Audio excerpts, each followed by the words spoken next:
वाञ्छाकल्पतरुभ्यश्च कृपा सिन्धुभ्यैव च पतितानां पावनेभ्यो वैष्णवेभ्यो नमो नमः।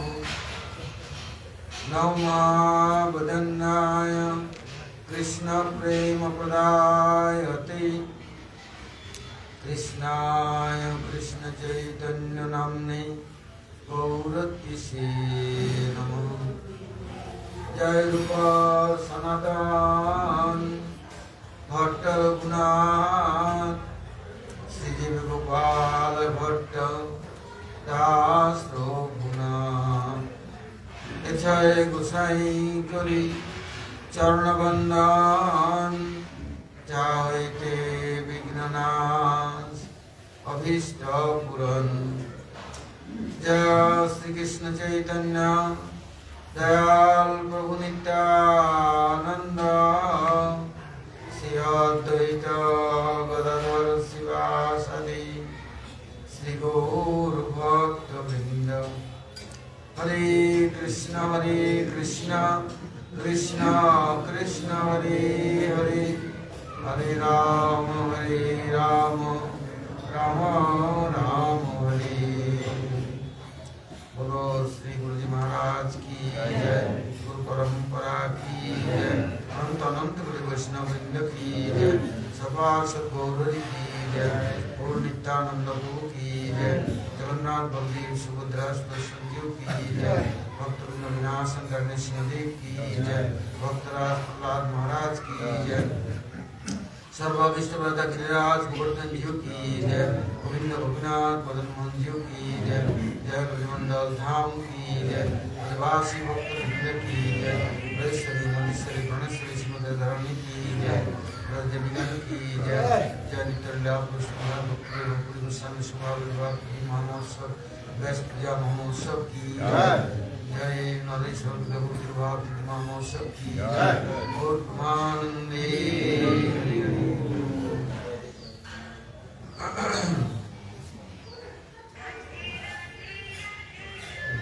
आज हम लोग वृंदावन धाम में बड़े सौभाग्य की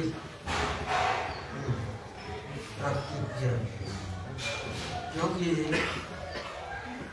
धाम में वास करने से यदि भगवान के प्रिय भक्तों का सेवा अधिकार नहीं मिले, सेवा नहीं किया तो भगवान प्रसन्न होने का कोई और उपाय है नहीं, भगवान को प्रसन्न करने का कोई उपाय नहीं है। भगवान की सेवा करने वाला गारंटी नहीं है कि भगवान स्वीकार कर ले और उनको अपना ले, ऐसा कोई गारंटी नहीं है। क्योंकि भगवान के जो प्रिय सेवक है वो सेवक के साथ यदि संबंध हो जाए तो सेवक लेकर के भगवान तक पहुंचा लेंगे, नहीं तो भगवान को खींच करके लाएंगे। इसमें भगवान खुद कहते हैं साधु हृदयमय्यम साधना हृदयंतम मदानंते न जानती नाम तेगम मना कोपी। साधु लोग मेरा हृदय है, मैं साधु का हृदय हूँ, साधु के बिना मैं कुछ नहीं जानता हूँ। और यदि कोई साधु का प्रिय है वो मेरा अत्यंत प्रिय है, मेरा प्रिय नहीं है, किंतु भक्तों का प्रिय वो मेरा अत्यंत प्रिय है। भक्त लोग जिसको चाहते हैं उनको मैं उससे अधिक चाहता हूँ। जैसे बाप का बेटा प्रिय नहीं होता है तो नाती ज्यादा प्यारा होता है, तो गुरु के शिष्य इतना प्यारा नहीं जो उनके शिष्य ज्यादा प्यारा है। तो भगवान कहते हैं कि साधु लोग मेरा हृदय है और मैं साधु का हृदय हूँ। साधु लोग मेरे बिना नहीं जानते और मैं भी साधु के बिना नहीं जानता, मैं स्वतंत्र नहीं हूँ।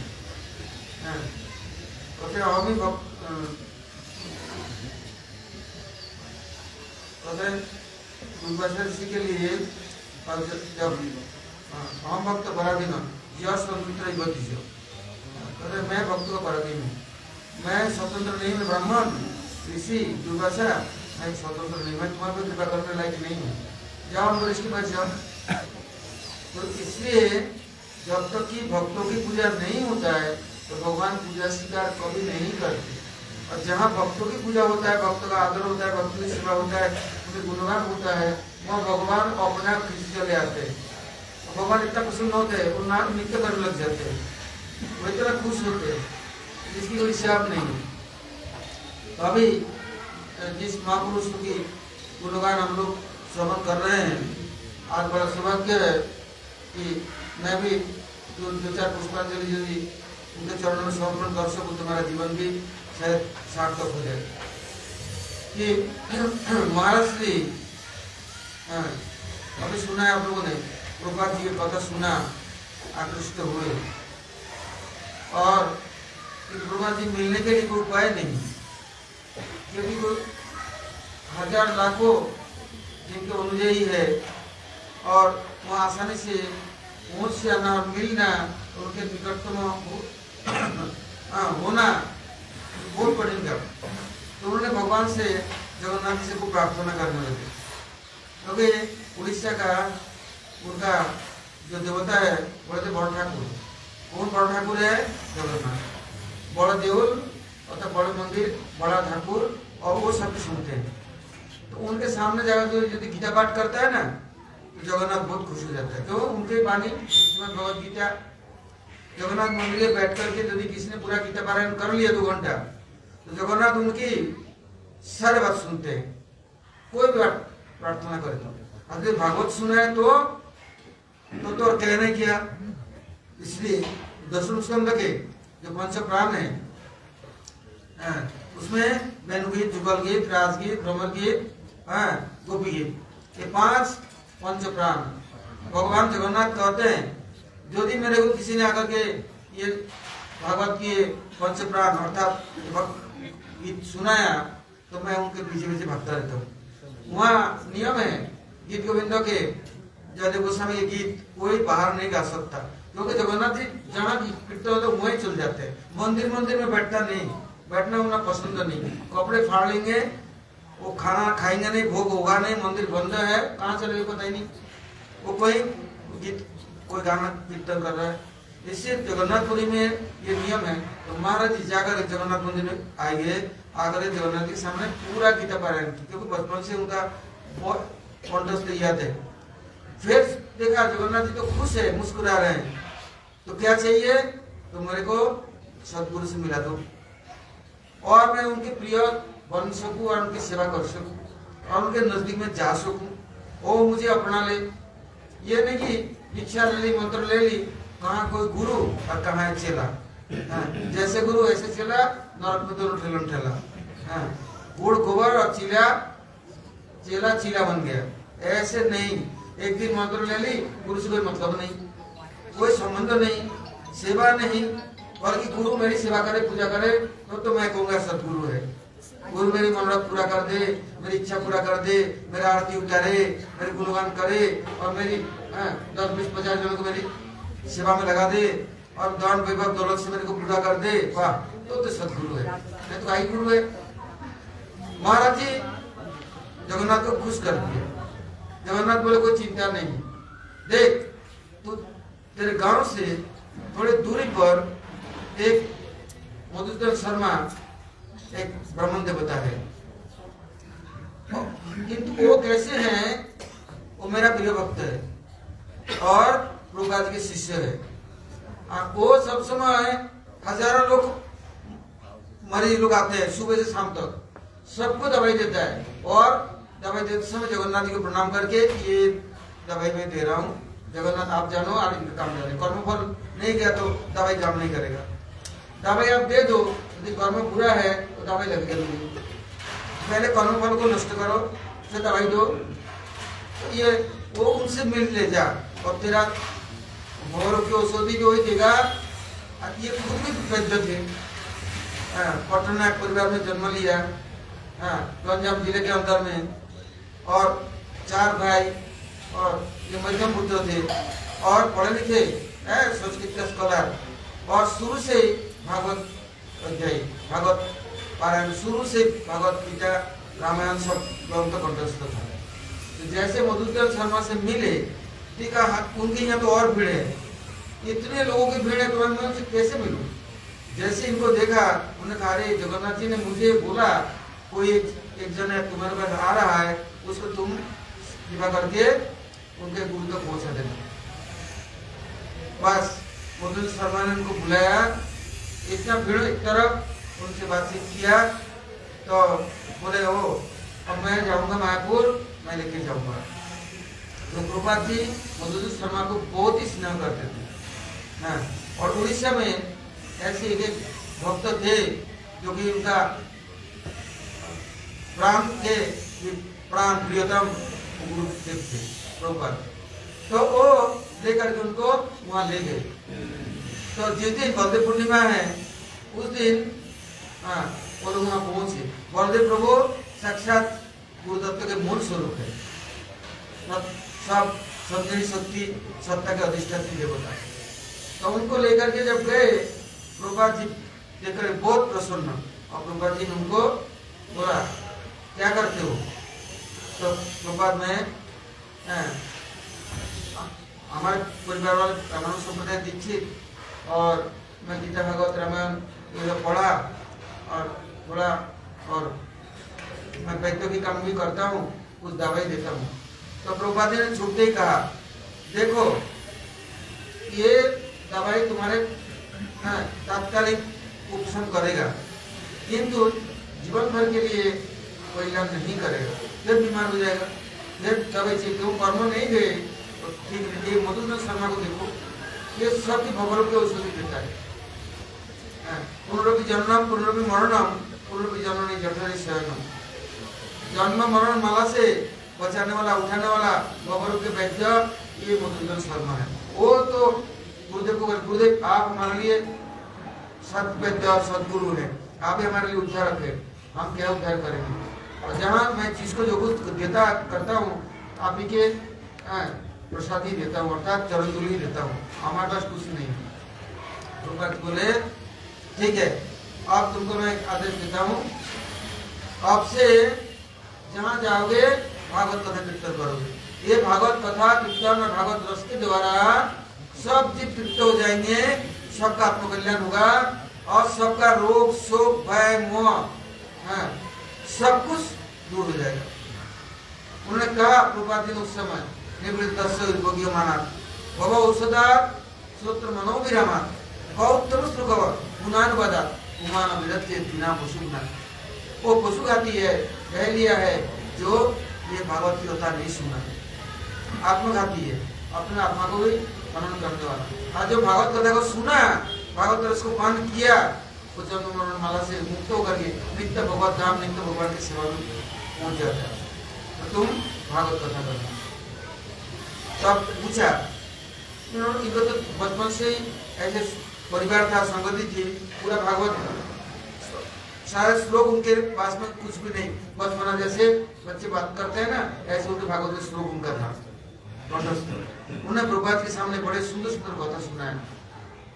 और वे भागवत के जैसे महाप्रभु जी ने रघुपति उपाध्याय को पूछा तुम क्या श्रेष्ठ मानते हो? तब बोलते मैं एकमात्र हमारे नंदनंदन श्याम सुंदर को श्रेष्ठ मानता हूँ। और जैसे महाप्रभु प्रश्न किया, प्रभुपाद जी ने ऐसे प्रश्न किया, भागवत का सार क्या है? तो उन्होंने रासपंचाध्यायी 5 अध्याय रासपंचाध्यायी का उन्होंने उसका विवेचन किया। प्रभुपाद इतना प्रसन्न हुआ, आशीर्वाद दिया। नाम दीक्षा देने के बाद में सबसे पहला अधिवेशन हुआ भागवत का नवद्वीप धाम के अंतर्गत समुद्रगढ़ी के पास में एक जगह है, ब्राह्मण की बस्ती है, वहाँ केवल ब्राह्मण लोग, बामू पड़ा बोलते हैं उसको, या बच्चेन पड़ा, वहाँ पहले भागवत का अधिवेशन हुआ। वो ब्राह्मण समाज ने भागवत का अधिवेशन कराया और गौड़ीय वैष्णव को बुलाया।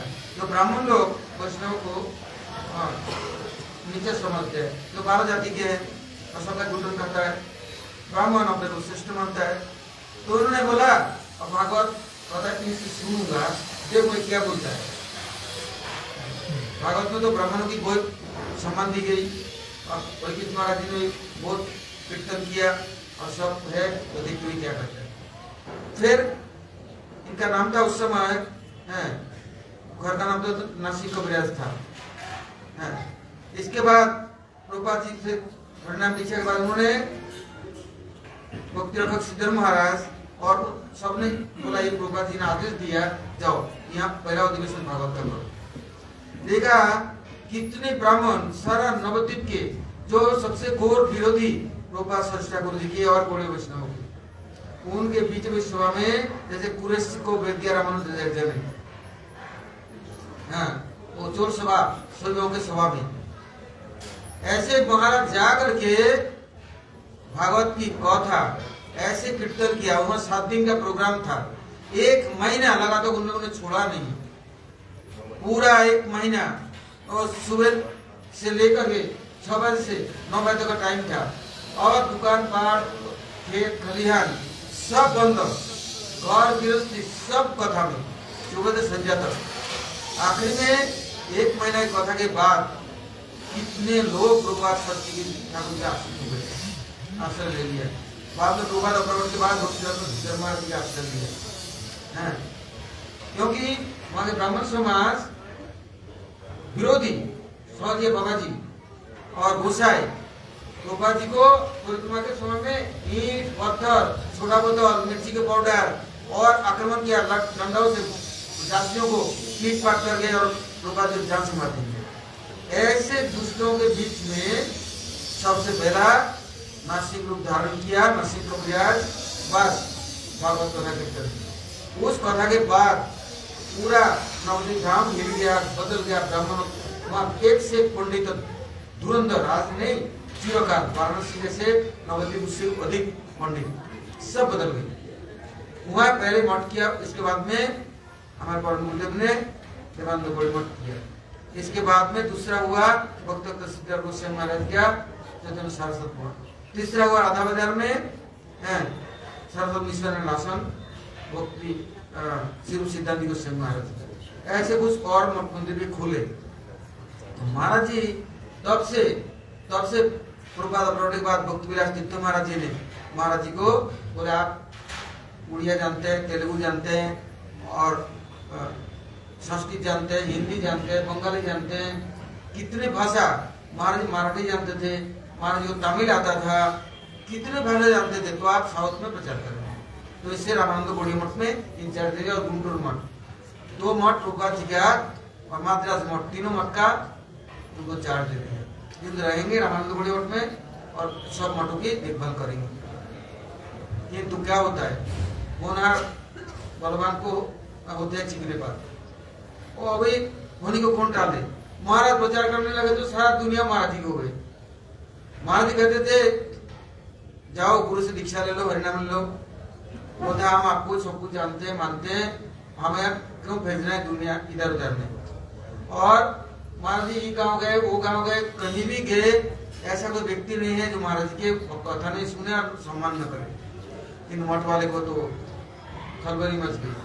ये ही जबरदस्ती साउथ का आचार्य हो जाएंगे। और रामानुज संप्रदाय और भी संप्रदाय के जितने निपाती और सभी महाराज जी को उनको तो कैसे उनको तो महाराज जी उस समय अधिक सेवक नहीं थे, तो महाराज जी अकेले जाते प्रचार में। तो रामानुजी वैष्णव महाराज जी को ले लेके अपने अपने मंडली में कथा करवाते, अपने अपने मंदिर में कथा करवाते, प्रसाद डोडो करके ला करके देते। बचपन में रामानुज संप्रदाय के थे, किंतु अब तो उनका स्वरूप निखराया और उनके पर्सनल सेवा करने के लिए वो संप्रदाय से सेवक लोग आ गए।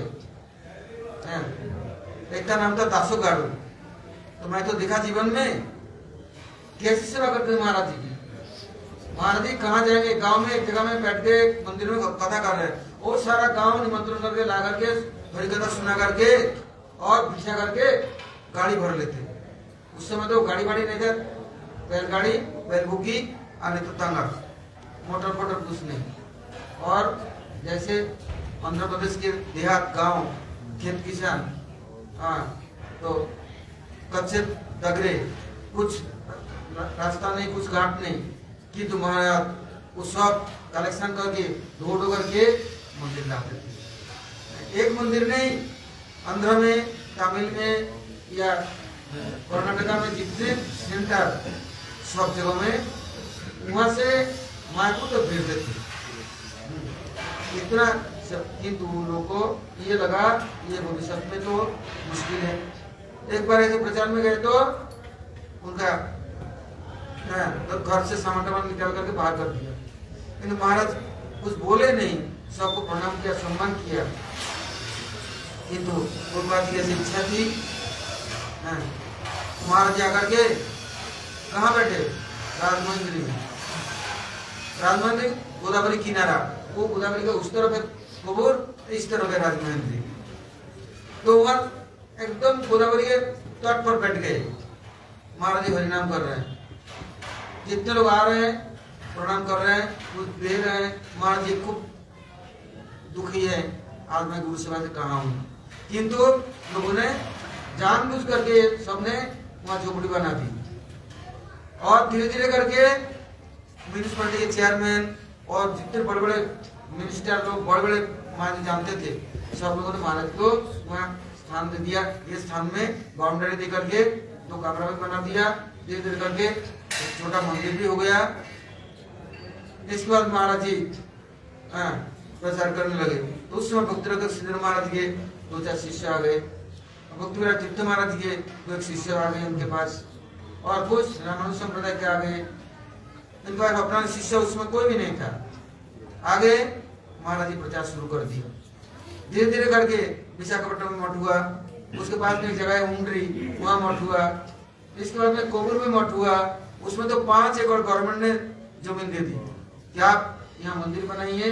पुष्कर में मेला लगता है वहाँ, उसका नाम है गोस्पद तीर्थ, गोदावरी के किनारे कुंभ मेला लगता है।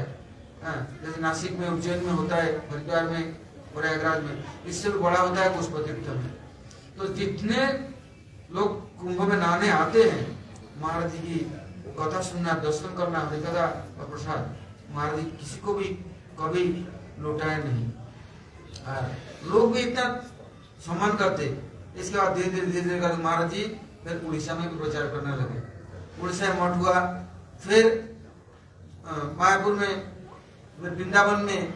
किंतु महाराज का इतना कोमल स्वभाव था, वैष्णव के प्रति इतना स्नेह प्रबल, सभी उनके गुरु भाई लोग और मठों के शिष्य लोग महाराज जी को आत्मता, इतना आत्मता थी, कोई नहीं कह सकता ये हमारा गुरु नहीं है, या ये हमारे हितकांक्षी नहीं है, हमारे कल्याण चाहने वाला नहीं है। सबकी सेवा करना, सबके, और अपने लिए कभी मैं देखता गोदावरी में स्नान करते, गीला कपड़ा तन में है, वही कपड़ा सूख रहा है, उतरने की समय नहीं है, और सबके सेवा में लगे हुए हैं। हरिकथा कीर्तन और प्रसाद खिलाना, वो कहाँ से आ रहा है, जा रहा है, और सारा दिन के बाद क्या भोजन करना, 1 मुट्ठी अन्न, इतना सा मट्ठा, बस। थोड़ा नमक हो गया तो बढ़िया, और नहीं तो मट्ठा पी लिया, थोड़ा सा अन्न खा लिया, बस। न सब्जी, न खीर, न मालपुए, न रोटी, न कुछ। कब कभी मथुरा आते थे तो कोई 15 दिन, 1 महीना हमारे केशवजी बड़े मठ में रहते थे। तो महाराज जी रोज दिन पाठ करते थे, क्योंकि महाराज जी को हमारे महाराज जी गुरु जैसे सम्मान करते। तो वो हरिकथा कहते थे, किंतु इसके बाद में दर्शन करने चले जाते। कभी जमुना किनारे बैठ गए, बस महाराज अकेले बैठे हैं, देखते देखते कितने सारे इकट्ठे हुए। आखिर में जब वृंदावन में मठ बना, मथुरा में और पूरा यूपी में कितने शिष्य हो गए, क्योंकि इतना आकर्षणीय थे, इतना हरिकथा में ममतास्पद था, भगवान को भी आकर के उनके हृदय में बैठा देते। इसलिए राधारानी ने क्या किया, सेवा कुंज के दरवाजा में महाराज जी को चिरकाल के लिए आश्रय दिया।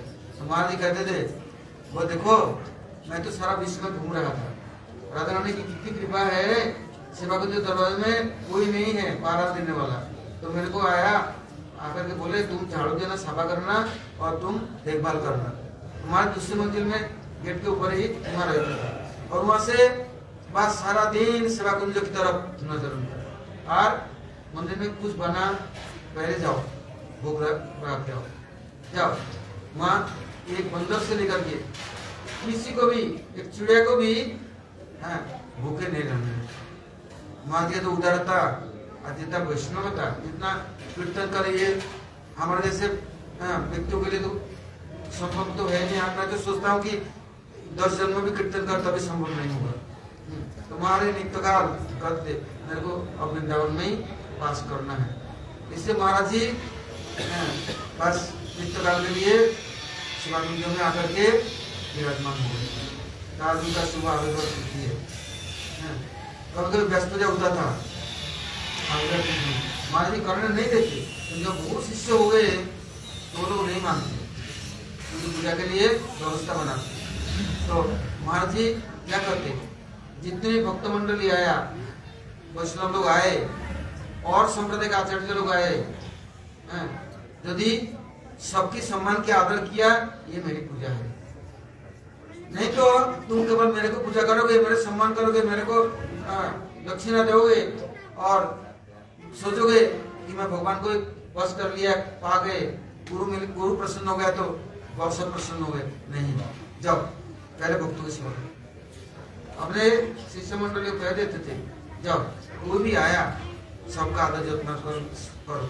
और अच्छे से अच्छा मैं तो देखता था, बढ़िया से बढ़िया ब्राह्मण संप्रदाय के आचार्य और पद्मपति संप्रदाय के आते, उन लोगों को सिल्क कपड़े 5-5 हजार 10-10 हजार रुपये का दक्षिणा देना है। कितना सुंदर सुंदर चीज उपहार देते, फल की टोकरी, मिठाई। जगन्नाथपुरी में जब मंदिर ओपन नहीं हुआ, एकदम गुंडिया मंदिर के बगल में नहीं है, सारे पांडा ब्राह्मण देवता जितने भक्त मंडली आए, महाराज जी ने कितना तो तीन लोगों को नौछावर किया। महाराज जी मंदिर में तो कुछ रहेगा ही नहीं, कुछ बोले मंदिर भी दे दूंगा, सब कुछ दे दूंगा, मैं अपने को तो दे ही दिया, सब कुछ दे दूंगा। नहीं तो अभी जीते यदि अपने को नहीं दिया, हमारे कोई मूर्ति को कोई थोड़ी लेगा। जीते जी अपने तन मन को दे दो ना भगवान को, तब तो सेवा में ताजा फल फूल तो बढ़िया है। सड़े गलन को कौन लेगा? तो यदि मर गया, चमड़ी दमड़ी को कौन पूछेगा, कौन लेगा? जीते जी दे दो ना। है देने का तात्पर्य समय दो, सेवा करो, कुछ अपना पास जो कुछ है सब दो। नहीं तो बोलूंगा, लोग बोलते हैं महाराज जी मैं अपने को समर्पण कर दिया, किंतु चाबी मेरे पास में रहेगा, मेरा तिजोरी और बैंक मेरा सब कुछ अलग रहेगा। तो महाराज जी ने सुना रहे कथा। महाराज जी बोल रहे हैं, देखो एक गुरु एक शिष्य के घर गया, तो जब शिष्य के घर गया, शिष्य बहुत खुश हुए।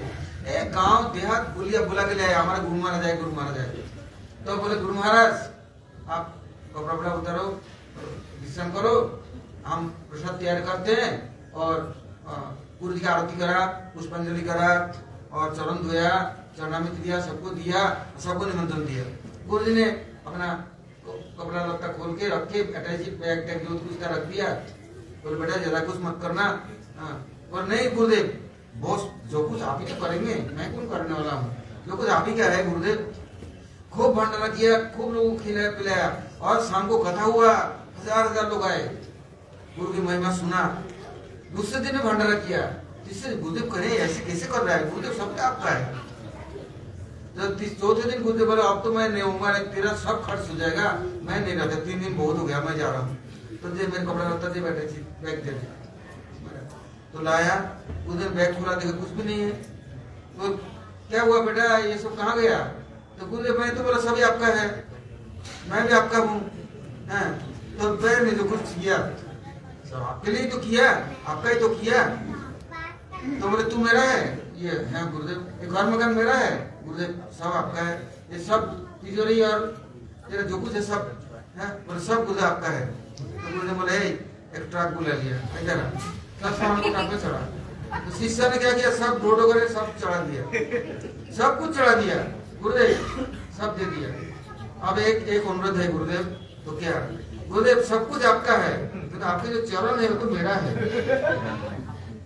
एक हंसी है इतना बड़ा, गुरुदेव ये चरण में रख लूंगा, आप सब कुछ लेके चले जाओ, चरण नहीं दे सकता ये चरण।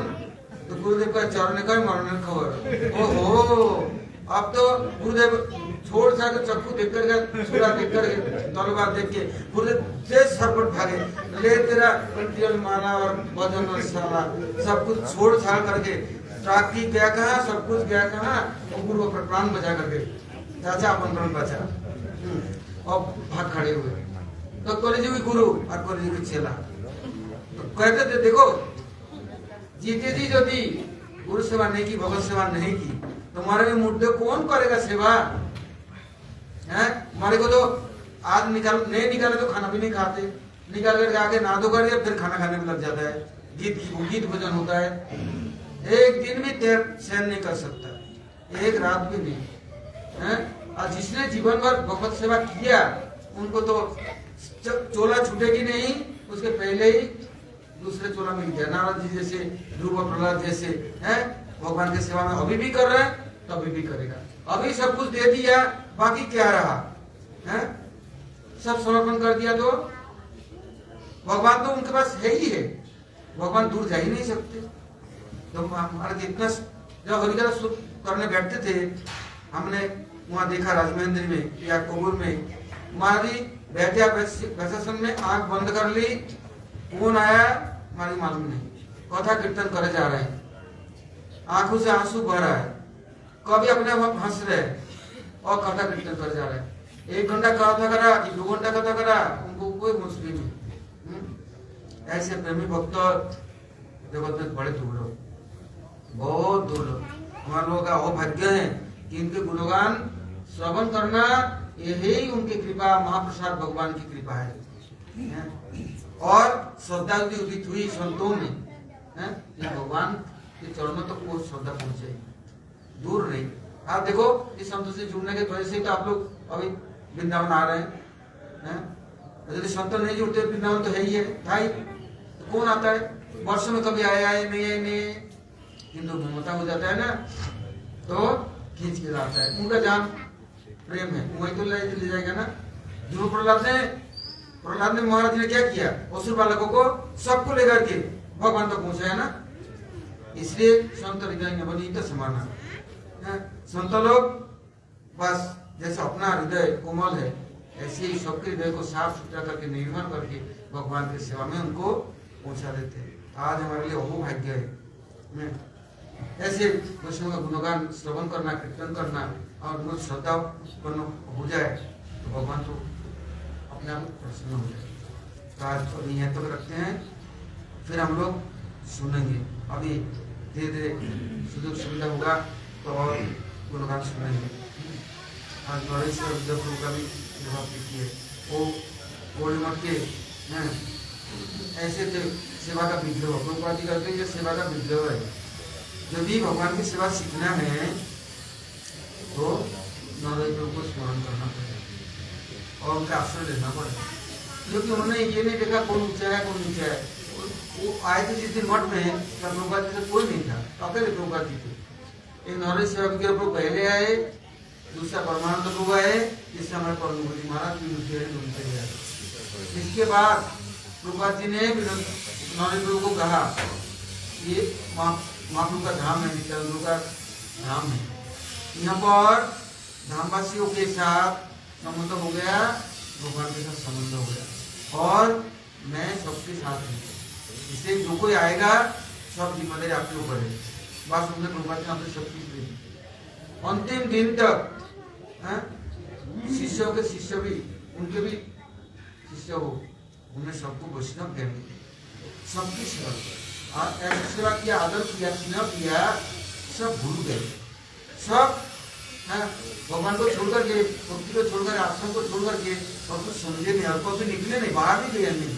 अब तो हमारा ऐसा होता है, हम चले आते हैं, इधर उधर घूमे आते हैं, चाकरी चाहते आते हैं, किंतु वो जहाँ जाते, जहाँ पैर पड़ता वो सबको खींच करके लेकर के मायापुर में ले आना, प्रभुपाद जी चरण में लाना, ये वैष्णव धर्म है।